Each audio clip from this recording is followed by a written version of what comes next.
All right. So welcome everyone to the another Year of Climate and Carbon webinar. Um, we are so excited to have Dr. Katie Spellman with us today to talk about the Year of Climate and Carbon in Alaska and a lot of her phenology data. I know she has some student data that she's going to be sharing, which is really exciting. And so just thank you all for being here. If you have questions during the presentation today, please put them in the chat and we'll get to them towards the end. Or if Katie, you want to answer some along the way, that's totally up to you. Just let me know. And we'd appreciate if everyone could mute themselves. Feel free to keep your cameras on. And Katie, it's all yours. Thanks again for being here. Thanks a lot. Hello, fellow Alaskans, and hello, Globe friends from around the world. This is so much fun. We took this Year of Climate and Carbon very seriously, and Grace, thanks for getting us all excited about this all the way up here in Alaska.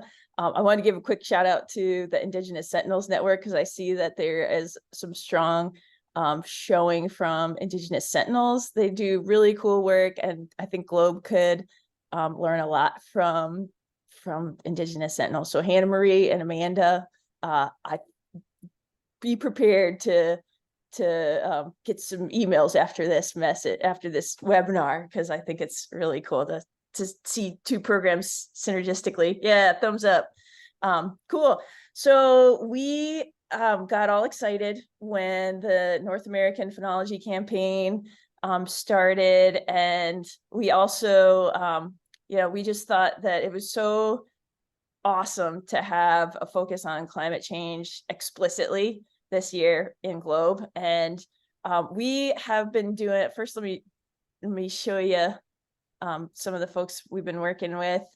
So what the work that I'm presenting today is a large collaboration. We are a NASA science activation project, but also supported through a bunch of other projects so that we can investigate how kids use Globe for climate change learning. And we run all sorts of programs. But this webinar, I chose to focus on the one that gets me the most hope. And it is the focus really is how do you take data, monitoring data and Globe data that kids have been collecting and turn that into climate action. And for this slide, I really want to highlight some of the folks that have been working on storytelling with us, Sarah Stanley and Doug Cost. They are, yay for interdisciplinary work because they're in the School of Education and the School of English at UAF. And then also the Association of Interior Native Educators, who emphasize storytelling in all of their curricula. And we have been co-writing curricula with Maxine Dybert, who's now in the House of Representatives for Alaska, Nicole James, and Melinda Chase, among others. So we started with this idea that storytelling could benefit kids in citizen science and help turn it, if you have a contributory citizen science project, right? So there's all sorts of community and citizen science programs from co-created where, the kids or the community might be coming up with a question and asking a scientist to help create a protocol to contributory, where a scientist might be asking for help, similar to the Globe model, where there's a protocol ready, and then you're like maybe answering questions for your own community using those set protocols, but the protocol's ready and they're contributing to this large scale data set. And we were really interested in this idea that storytelling and personal relationships matter. Like we wanted to test that idea.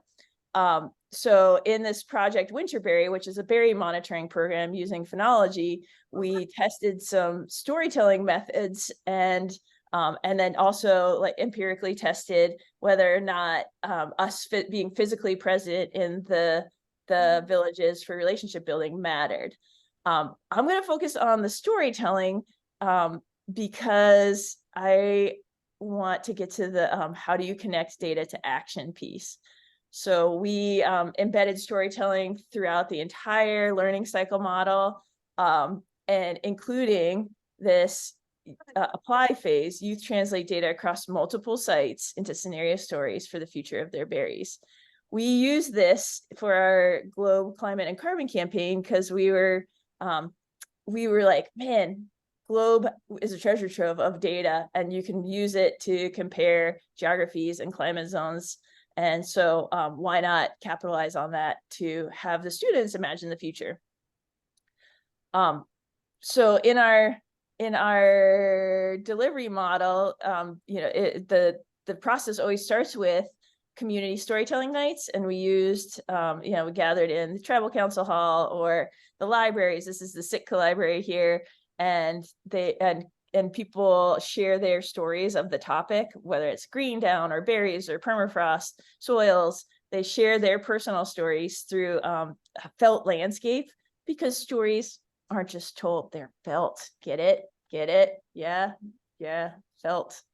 And they make we made a landscape. So here for us, this is the Tanana River with the Alaska Range in the background, and then you physically get to place your story on the landscape. So we found that that's a really effective strategy. And also at these community story gatherings, there's Elena Sparrow here, who's our Globe mother of Alaska, and she's preparing all the snacks, and of course they're thematic, and playing bingo and giving out prizes. And so we start the process by making sure that the kids know how relevant their work is.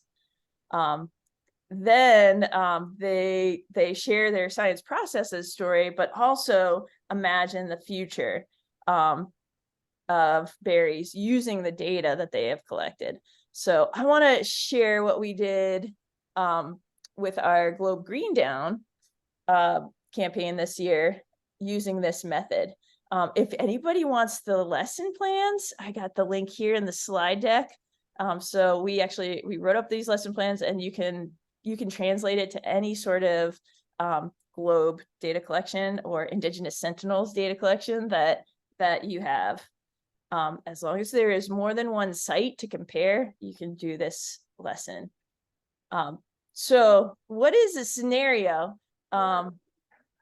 Anybody, let's take it to the audience here. What's a scenario? Has anybody used scenarios in their classroom before? Or in their work? Mike's saying no. Okay. Grace, have you ever done scenarios? I have, but I've never really done it with a classroom. Yeah. Yeah. What did you do it in? This is my question. Yeah. Did you use it in like planning or?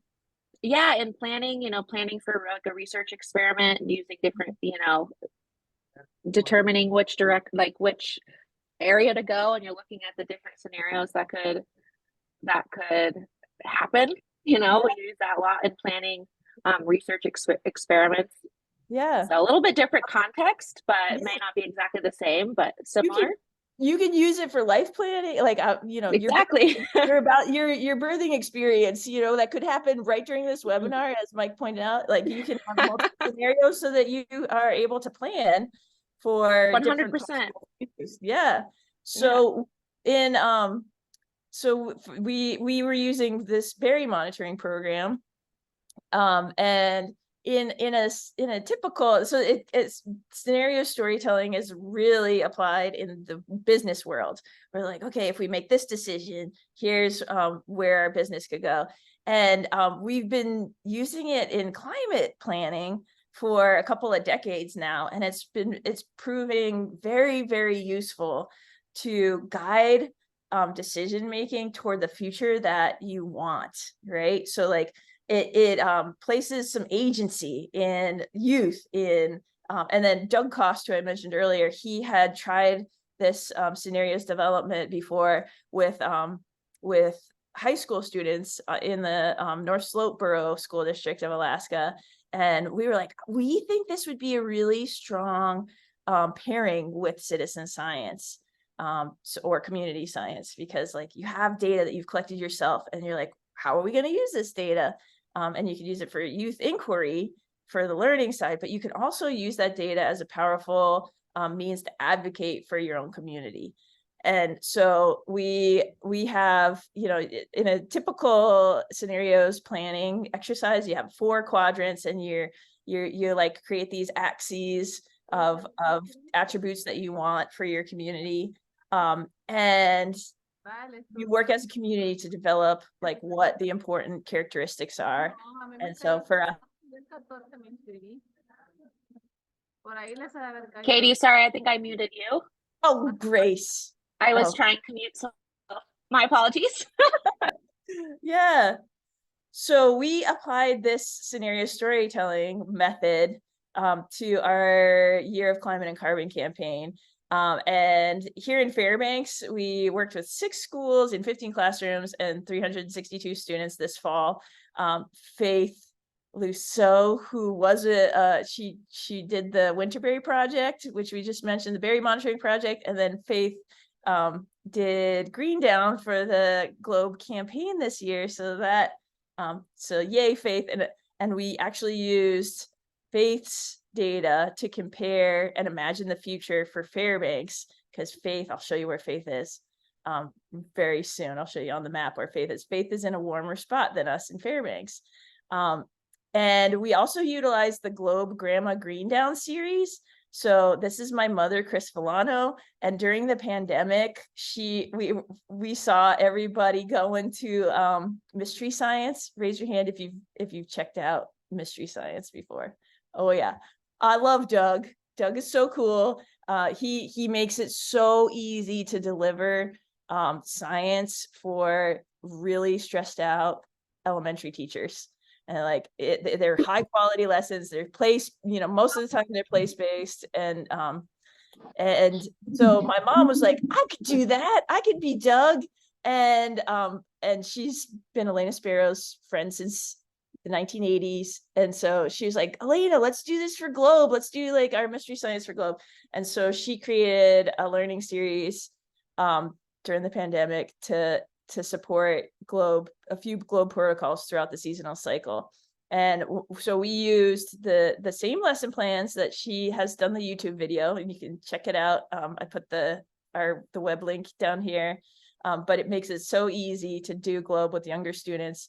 She also adapted the data sheet for young students, because you know, anybody that's collected Globe Green Down data knows that it can get confusing for little kids, because it's just like a giant you know, you're just writing down the 4 leaves one after the next.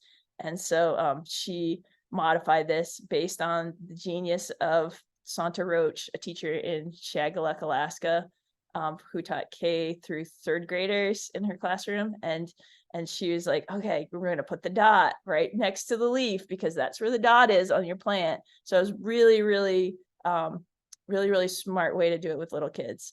And then they just write the color code in. We experimented with preschool this year, which was a lot of fun. Has anybody tried Green Down with preschool before? It's wild. It is wild. And I think we had learned in a Globe water cooler about the Crayola crayon matching to the Globe color chart. And so for the preschoolers, instead of having them write the code, we just gave them the baggie of crayons with the correct crayon color in it, and all they had to do was color. Instead of, they colored in their little leaves, and they matched the colors instead of writing the code. And then we wrote the code when we entered the data into Globe. So fun adaptations for younger kids. So there's Faith's site. We have Fairbanks, for those of you who are from out of Alaska. The geography matters for this activity. So we're here in Fairbanks, and Faith's down here in the Matsu Valley. And then we had some Globe Green Down in Kachemak Bay this year, which is even farther south. And we have very different climate zones in Alaska. So you'll see that where Faith is, we have much warmer temperatures than what we have, mean annual temperatures than we have in Fairbanks. But we know that the climate is changing. and that we are expected to look a lot more like Faith in the future. Look like you, Faith. My dream. Our climate is anticipated to look more like Faith's climate in the future. And so after the students went out and collected all their green down data, the globe plots are, there's some there's more to be desired on those globe plots. So when you go into the globe visualization system, it'll show you the color of the leaves. But we wanted the students to also see the abundance of the leaves. And so we downloaded the data from the globe website and made these plots ourselves. So we just show the percent of the leaves that were already changing color, the percent that were green, and then the percent of the leaves remaining, so that the students could actually see the leaves dropping in the data. So it made it a little more of a easy to tell a story with the data than the ones that the globe visualization system generates.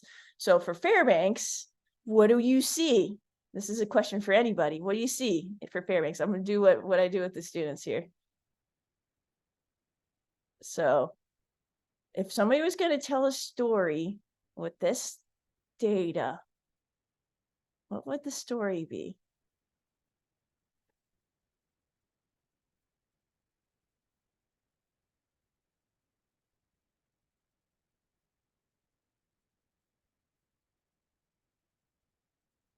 What would the story be? Come on, Mike. I know you're eating your lunch right now, but what's the story that this data tells? I'm always eating, Katie. It doesn't have anything to do. There's no specific meal.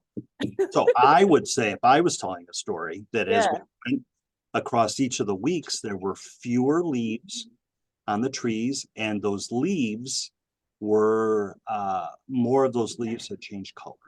Yeah. Especially right here on equinox. So we for the kids here in Fairbanks, we have this big marathon that everybody shows up and cheers people on, and it's like that. Usually we're at our peak golden, and so the kids could see, yeah, remember when you were out cheering on your cousin in that big race, and the leaves were all golden. So like using the time things in our community really helped the kids connect to their memory to the data. They're like, yeah, look at how golden the leaves were. And then by the end of September, the very next time they went out, which is the first week in October, there was no leaves left, right? They ended their globe investigation. Now, Faith, I don't know if you're in a place where you can unmute, but I'm going to show your data next. So here's Faith students' data. And if anybody who reads children's books and has read Dog Man, my kids are really into Dog Man right now. I'm gonna do a flipperama here. Look at the difference. Oh my gosh. Oh my gosh. Flipperama. Faith, are you in a place where you can unmute for a second? Yes. I am unmuted. What's the story of your students' data? Whoa, look at that. So Look at that. yeah, this is with the birch leaves. So we also did balsam poplar and aspen, and of course the aspen had all changed by then. I mean, aspen was done in early September, but yeah, holy cow, it took a long time for them to change. Yeah. So we were here in Fairbanks and we were like, we were here in Fairbanks and we were like, oh, fall's over, October 1st. And then we were like, look, when the kids were looking at your data, Faith, they were like, yeah, your students must have gotten bored, they decided, because they were like, looking at, like, wait, still green, go out, check, still green, go out, check, still green, and we had they were whining the whole time about it, but I'm glad that they did it, because look at us. Look at how different it is. I know. So we, then all of a sudden you went out in October, and we could just imagine your students' joy at seeing all these yellow leaves, right? But our leaves were long gone, and we were starting to put our snow pants on by then in October. So the students told the stories of the data, and then we looked at the projections. So for us, I work at the International Arctic Research Center, and we have an entire unit just dedicated to climate projections. And So even like for those of you that are Alaskans, you can almost any community, you can get your community projections for what the climate is anticipated to do using the best available climate models. And we see here, this is showing the departure from the normal for Alaska. And you can see that our winter and fall seasons are changing the most. And so fall season is getting warmer and wetter. So we know we're getting warmer and wetter. So then we use those trends to imagine, and this is the scenario storytelling. So we have them imagine what the future would look like. So we do the data jam and like, look at the graphs and have them think. We also compared year to year because most of the schools in Fairbanks have done green down for multiple years of the schools that we worked with this year, so they could compare their data to last year. So we looked at the trends and then we have them close their eyes. Okay, you can do it right now. And you're gonna imagine your place. And we saw the data and we saw what happened to the leaves. They were staying on longer and longer. Imagine the future now. So we have them close their eyes, right? And pick the place that they went, their globe site, right? And okay, feel free to, Larissa, you can close your eyes. Allison and Katya, close your eyes right now and imagine that 30 years from now, you're having your big globe reunion and you're going back. You're like, man, I'll be probably a grandma by then. And I'm going back to my globe site and you're looking around and the world has gotten warmer and wetter and you're there in September because you wanted to see what those leaves are doing and you're imagining. So we have the kids imagine what the future looks like. And are there, we ask all sorts of prompting questions, and this is all in the lesson plan. So you can ask the prompting questions. What does the ground look like? And you can see, so this is one that actually my daughter drew because I didn't have IRB permission for other students, so I used my own daughter's. So the ground, and she was like, well, the permafrost is thawed because their school is built on permafrost. And they were like, permafrost is thawed, so the ground's really bumpy. And look at the school's a little crooked in the feature. And what do the trees look like? She's in 3rd grade. So she is imagining cactuses in our town in the future. He's like, this is dramatic climate change. I don't know, Faith, if I think she forgets her road trips that she's been on down to your part of the, I tried to get like, has anybody driven to Anchorage? Do you know what the trees look like down there? They're different. Yeah. So they're imagining, and she's got snakes and blizzards have come to Alaska, which is pretty cool. So what does the future look like if we do nothing? And so you can use the data to prompt these sorts of stories. For the older students, they were really using the data a little bit more rigorously. So like there were some students that were thinking about hunting, right? If the leaves stay on longer, I know in Circle, Amanda, this is something that has come up and in our region in the interior of Alaska. So moose season, right? It's a federally or a regulated time period. And imagine that the leaves now look like face leaves down in southern Alaska, and they're staying on longer in the fall. What happens to our moose hunting season? And I was like, okay, has anybody ever tried to hunt through leaves? Are you going to have more success or less success? So some kids were drawing their future where their freezers were empty. They didn't have their moose meat in the freezer like they would because they couldn't see the moose through the leaves. And some people, some of the students were thinking about bird migration in the fall, like if the leaves are still on, are the birds going to know to go south, like all this. So not all of them were jumping straight to desert futures, but more subtle futures. And then we take that and we're like, but that doesn't have to happen, right? No way. We're not going to let that happen. We're not going to let those cactuses come in.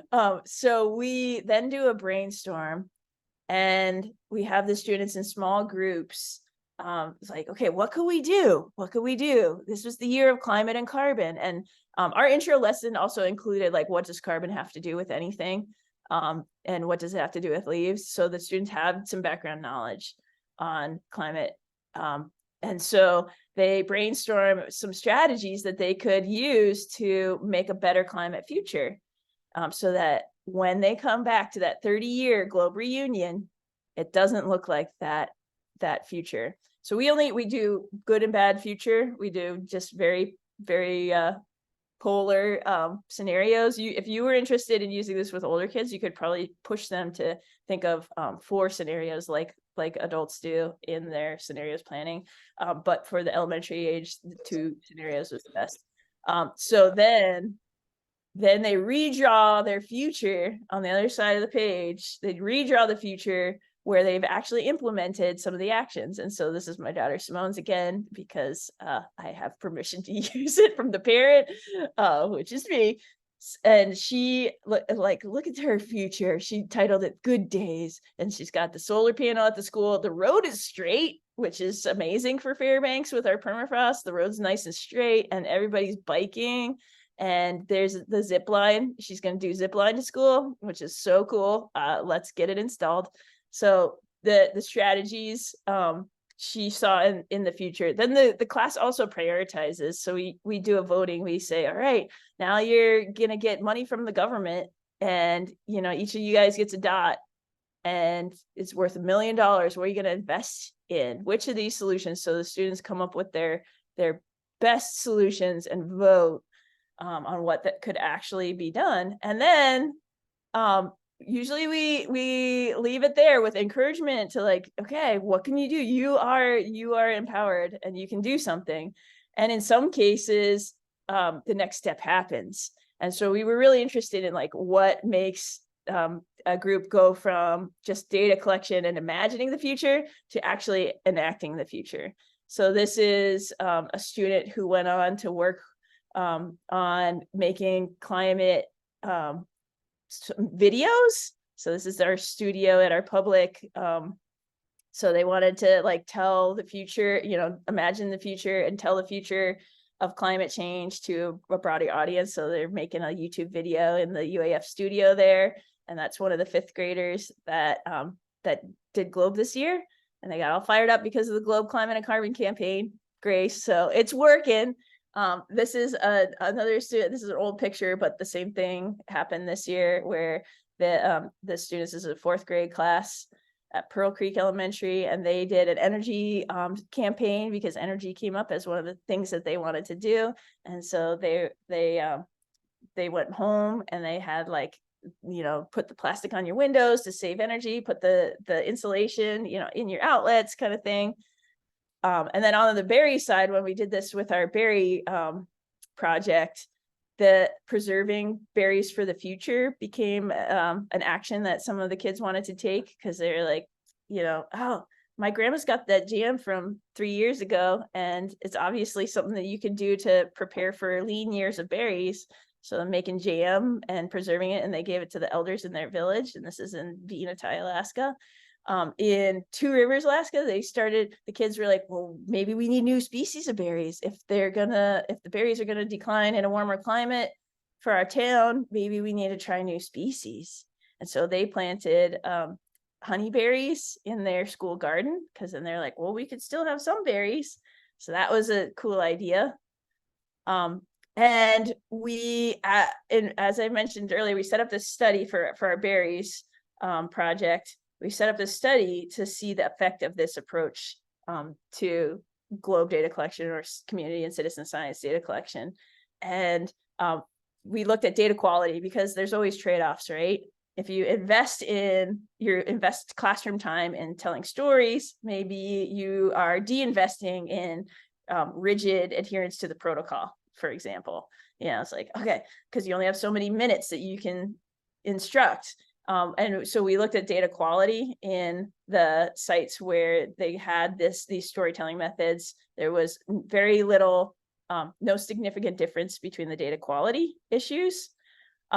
We also found that when we use storytelling, the science and stewardship self-efficacy increased in the storytelling treatment. So we had half of the groups doing the storytelling and half doing regular data collection, and they felt more able to make a difference using science and using, to protect their communities and the environment. And that was using pre and post surveys. And then we conducted educator interviews, and the teachers really felt that the storytelling approach gave the students a greater sense of being a part of something bigger. And really, this was also just an effective globe. The globe connection made folks feel like they were a part of a global network. They also thought that the storytelling gave a chance for youth to use and apply data and connect it to their cultures. So that was we had some valuable findings there. We also analyzed the kids' drawings. And so these are some of the younger students that were involved in the project. But we also had youth that were high schooler, middle school, high school. And we analyzed the futures that they drew. And it was very telling. So like 56% of the students, and we had, several hundred drawings to analyze from across Alaska. And 56% of those drawings had themselves in the future.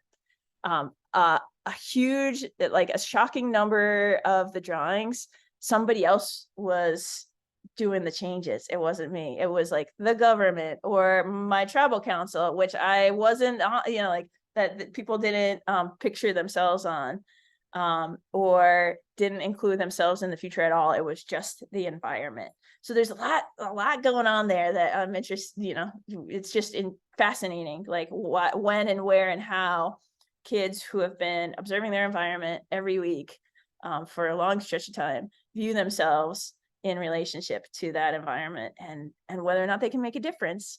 And like that was the heart of the Year of Climate and Carbon campaign. It's like, we can use science to make a difference, but 56% of the kids believe that they can. It was also really interesting when we looked at the demographic data, that youth in the rural, in our rural communities in Alaska, which are much smaller population size, they were more likely to picture themselves as agents of change than the kids who were in the urban areas. And that was also, I'd be curious for those of you from rural communities to have some input on this. But I think that finding was probably due to the fact that in an urban community, it's less likely that you imagine yourself in a leadership role. And in a much smaller community, you're gonna have an impact on your community, because who else will? It's you, and like, these kids, the mom is the teacher and also runs the GCI tower for the telecommunications, and also is on the school board and the tribal council. And so it's easy to imagine yourself in a leadership position. That's my theory. So I don't know. And then the effect on retention of the storytelling method was huge. So we had 92% of the youth groups who used this method join for a second year of our project. And then 70%, which is shocking, continued for 3 or 4 years. And then joined other programs like Faith did. Like Faith started doing more Globe, and so the retention was huge. And the numbers for the groups that used the standard, just like, let's just do community and citizen science, let's just do Globe, the retention was not as high. So for the program designers out there, the little extras count. Things like campaigns make you feel like, and feel and know that you're making a difference. So we'll leave it there and see if there's any questions on imagining the future and using data to do that. So I'll stop the share there. Amazing. Thank you so much, Katie. What a beautiful presentation. That was just super awesome. Really, really cool to see all the student research and the power of storytelling. I think that was just so riveting and really came through. So thank you so much for sharing. A lot of folks have said inspiring and incredible, Claudia, from our LAC region. But I'd love to invite anyone that might have some questions for Katie.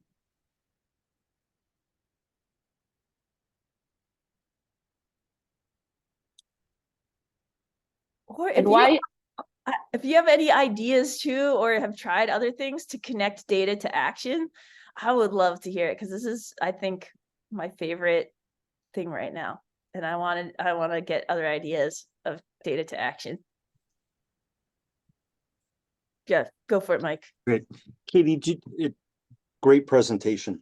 Did you see other maybe teachers that were not directly involved with the project? Did you see them sort of adopt this model in their classrooms at all? Wait, you never know. No, I'm just wondering. I'm not going to lie to you. We're trying to figure out if there's some you sort of peer inspiration that comes from these kinds of things as a professional, as a model for professional development, right? Get a teacher to do great work like you shared, right? Yeah. And that sort of inspires the teacher next to them to try it because they see how well it worked with kids. Just wondering. Yeah. I don't see we give like workshops at least once a month on stuff like this, but we never get to see, unless we're offering it for credit, we never get to see the other side of it. Like, did you take the idea? And so that would be an evaluation element that we probably should track better. But I know that Hannah Marie, you're in St. Paul, right, Hannah Marie? Or you work for? I work for LA Community of St. Paul Islands federal government. Yeah. And I do know that the berry monitoring, we met up to continue. So they had participated in the Winterberry project, and they were in the storytelling group. And during your Bering Sea Days, Hannah Marie, they did the big storytelling festival for the berries, and it was awesome. And I know that you want to keep monitoring berries because we met up summer, right? So it's like I don't know if it was the storytelling or the investment, like that's something to disentangle, of like being present, being in person. I don't know. Yeah, and definitely I think a combination of both. The being present is huge, especially for our community on island. And then we're fortunate to where we have engaged educators that help with Bering Sea Days, as well as, are there for capacity kind of throughout the remainder of the year. So I know we are inspired by some of the lesson planning, and I think I'm going to be talking to you soon too, especially about incorporating it into the research center that we're going to be doing this year, and like seeing if we can apply some of the storytelling elements to toxicology research, where we're looking at mercury in subsistence foods. So that's something that came into mind.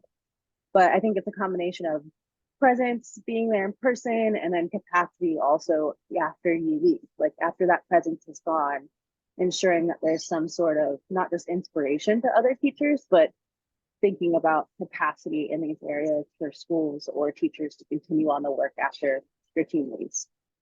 Yeah.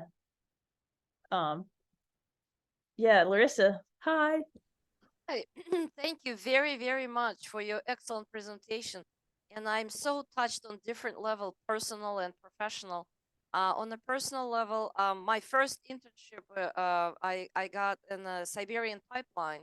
So and I just when you showed shared the story about the berries and all of that, that was the story of my life back then. Yeah. So it's just really amazing, so touching. Yeah, absolutely.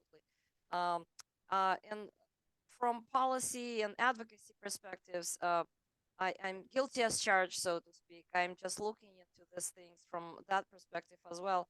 I was just wondering if you are inviting parents to all these demonstrations or classes or hands-on experiences, because Alaska is a very special state from policy and advocacy perspective.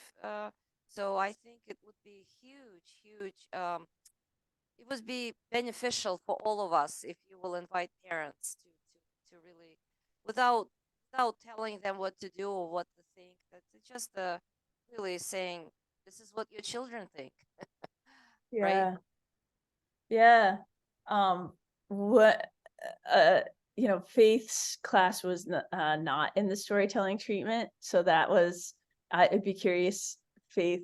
I know that you have students share back their investigations, but like in Hannah Marie's case on St. Paul, and they like at the onset, families were there, and because we were like, yeah, okay, if the kids see how much their families care about this thing, then it will improve the investment of the kids. Yeah.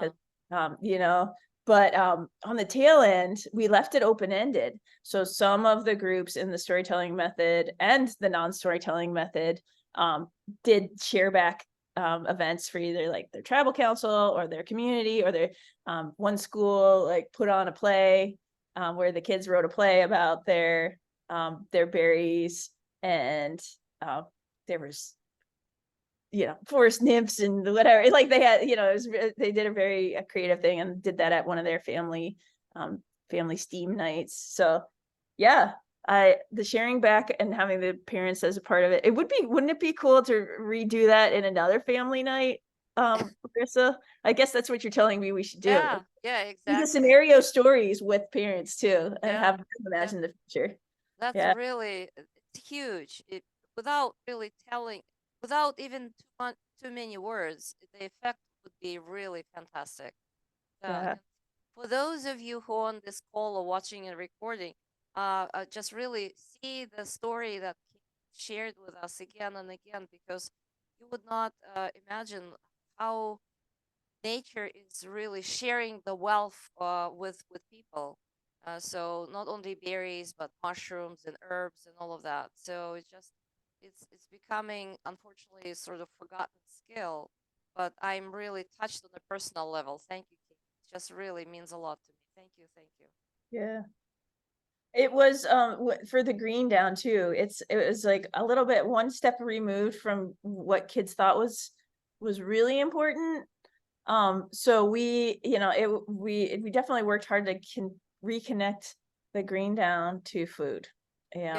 What's for hunting and gathering, and there was one kid that brought up mushrooms in their future stories because their family were mushroom hunters, and so it's like definitely you bring it back to food, and the kids can see the like what climate, because climate change it's a hard topic. It's invisible in a lot of cases. People talk about climate and carbon, and it's like the carbon part is invisible to them, and so but then like teaching them what the fingerprints are, like in the leaves, the fingerprints in the leaves, and the fingerprints on your food because of the leaves. So it takes a couple of steps, right, to make a kid care. I'm in Massachusetts, and it's always been my dream to visit Alaska. Maybe I will visit one of your classes someday. Yeah, me and Elena would take you out to dinner. That would be really great. Thank you. Thumbs up for everything that you shared with us. Really touching personal and professional moments. Thank you. Thanks so much, Larissa, and thanks again, Katie. We still have some time for some questions. So if people want to populate the chat, I do have a few questions for you, Katie. I think one is folks are really interested in, I think, the lesson plans and some of the curriculum. I think, if I'm not mistaken, it is on the Arctic Signs website, but we would love to share it on the YCC resources page. If that's something that you would be okay with and your colleagues would be okay with, we'd love to share that out so that others can utilize it or adapt it to their own environments. Yeah. So the scenarios lesson, the getting kids think about the future, I just put the link in there. Awesome. And the Globe Grandma, which I know it's already on your website, Grace. Yes, we love Globe Grandma. Yeah. And I didn't realize that was your mom. So that's really Yeah. cool. Yeah. That's wonderful. She was, yeah, those are my kids in there too, because what That's we so could do during neat. the pandemic when we were doing e-learning and you could get the whole day done in like 3 hours. And yeah, Faith.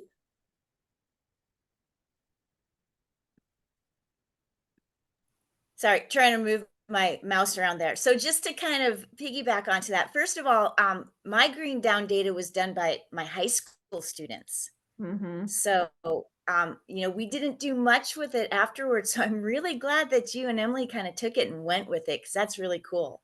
But on another note, we are at 5 degrees and raining. And in fact, it was so cold warm and windy yesterday that my thermometer blew off and broke outside of my portable. So yeah, we are getting ready to do green up actually here in Wasilla. So good for us, but yeah, that's how much of a change it is between where you are and, you know, we're supposed to be subarctic, but yeah, we're even seeing a big warming trend here in Wasilla. Yeah. Amanda, what's it like in Circle? Because here it's like 40 degrees also in Fairbanks. It's supposed to be a high of 25 today, and then probably slowly dropping into the weekend. Yeah. But unheard of. It feels like spring, right? Like it feels like spring to us. I'm sure it feels like 20 above in the interior of Alaska is like, wow, what a whew. Just for the international audience, sorry, when you say the degree, just clarifies the Fahrenheit or Celsius. So that would be helpful for those who are watching us recording from different regions. Thank you. Above zero. We're above 0 C, which is amazing for Alaska. Thanks, Larissa. Sure. Yeah. I'd say it feels that way a little bit further south from Alaska as well. I mean, it's been warming across the contiguous 48 states as well. I know in Colorado, where I am, it's almost 65 degrees Fahrenheit. So what is that? That's about 15-ish, 15, 18 Celsius already, which is quite warm for February. So yeah, it's warm where you are too, Mike. But we've gotten, you know, in February, which is still amazing, we've gotten 23 inches of snow. It just happens over. It's just, you know, just how it's been moving around. It's very fascinating. So it's really cool to compare all these locations and these stories. So just thanks again, Katie, for that. Yeah. Marcus, you run the phenology program in Europe, right? Because the students were super, they were like, what? Look at how, you know, they felt inadequate compared to you. Like, look at all those dots in Europe. What's going on? And I was like, well, there's this one scientist that's particularly passionate. And and I think he gets everybody riled up about watching their trees. So yeah, the students were very impressed with Europe. Katie, your enthusiasm is contagious. It's just I would love to have this epidemic of enthusiasm going around the world. So just really your passion, your enthusiasm, just really that's what we'll need every day. So kudos to you. Hopefully we can inspire those kids to act, you know. Katie, I think you're well on your way. And I love that you pointed out, Marcus, I don't know if you could hear us, but the European Phenology Campaign has also been going on for, I think, about 5 years, 3 to 5 years around. And so in the North America Phenology Campaign, and of course the YCC has just launched this past fall. So it's going to be really exciting to see how potentially it continues. And then we'll have more data to compare across these different regions, and We also have, and I say we as the Globe community, there's also a really amazing Trees Around the LAC campaign going on that also looks at green up, green down. And it's also exciting to be looking at very similar data that you're collecting, Katie, with your students in these different classrooms.